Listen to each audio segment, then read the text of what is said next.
Voilà, salut tout le monde, j'espère que vous allez bien et voilà, et qu'il vous arrive des choses bien également.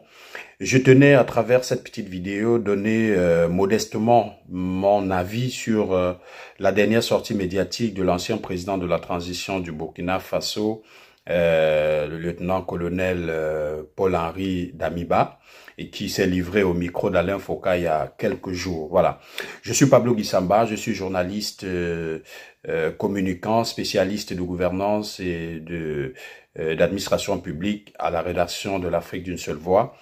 Eh ben, je commence dans un premier temps par saluer la belle initiative d'Alain Foka parce que il faut reconnaître que c'est une très belle émission sur la forme et le fond, notamment la qualité, le décor, la qualité sonore et surtout les plans et l'esthétique, l'élégance et surtout la prestance du vieux père Alain Foka lui-même sur ce beau fauteuil, voilà.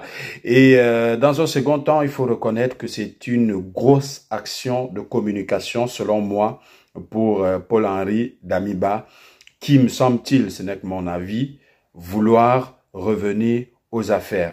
Parce que lorsque nous regardons cette émission, et moi, en tant que producteur, je peux facilement me faire une idée de la personne qui aurait commandé l'émission. C'est vrai que sa parole était rare et Alain Foka, en tant que grand journaliste, aurait bien voulu décrocher cette exclusivité, mais tout porte à croire que c'est le lieutenant-colonel qui aurait sollicité les services d'Alain Foka, notamment pour libérer cette parole.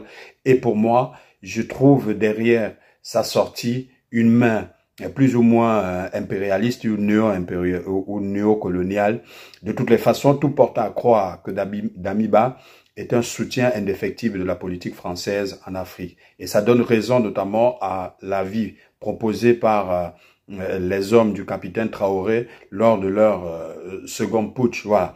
Il était question de mettre de côté toutes les personnes qui étaient favorables à la continuité de la présence française au Burkina Faso. Et je pense que Damiba est très proche de cette idéologie-là, parce que Alain Foka a beaucoup insisté, mais toujours sans véritable réponse sur notamment la relation entre Damiba et la France.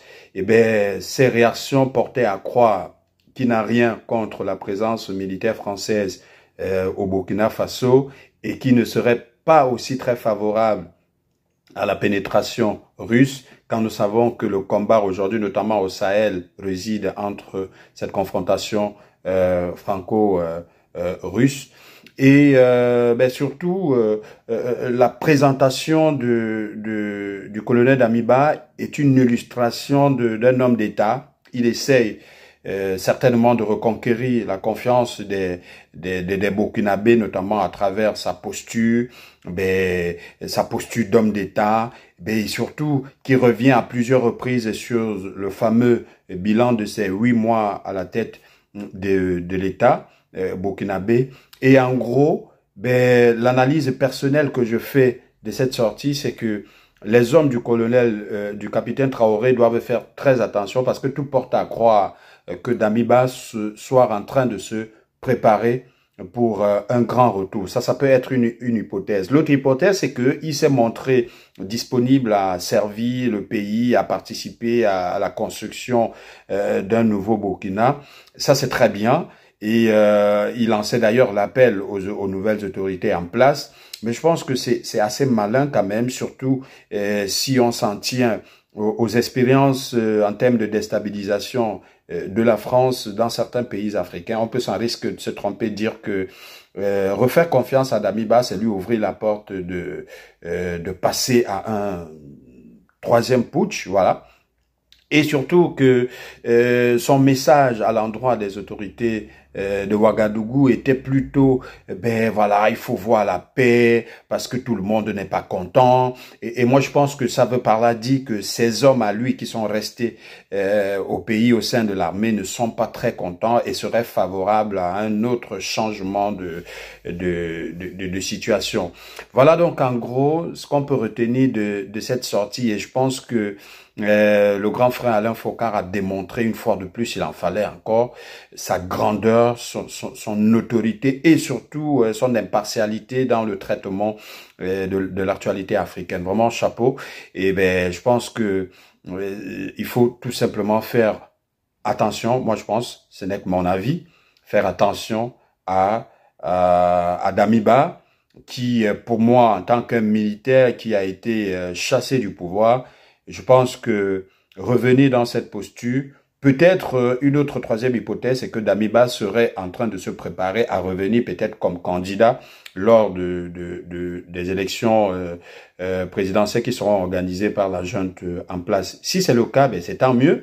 On peut partir de militaire et être un très grand homme d'État, surtout il sait déjà en quelque sorte quelles sont les réalités en termes de gouvernance de son pays pour avoir tenu les manettes pendant 8 mois. Voilà. Donc je ne serai pas très long. C'était là ma modeste contribution pour vous permettre d'avoir une analyse, une lecture globale de cette sortie du colonel Paul-Henri Damiba au micro d'Alain Focar. Belle émission. Alors là, il faut le reconnaître. Voilà. Ils ont changé de décor 2 fois. Et tout ça, ça fait partie de la communication. Ça fait partie de la promotion de ce nouveau homme. Voilà. Mais maintenant, quelle est l'idée qui se cache derrière?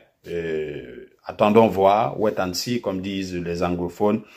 Mais ça peut être un atout comme un obstacle pour la stabilité future du Burkina Faso. C'était Pablo Guissamba, journaliste, et c'était ma modeste contribution. J'espère que vous allez l'apprécier, partager autour de vous et surtout n'hésitez pas à me laisser votre avis en commentaire afin que nous puissions poursuivre le débat pour la construction d'une Afrique solide et prospère. On est ensemble.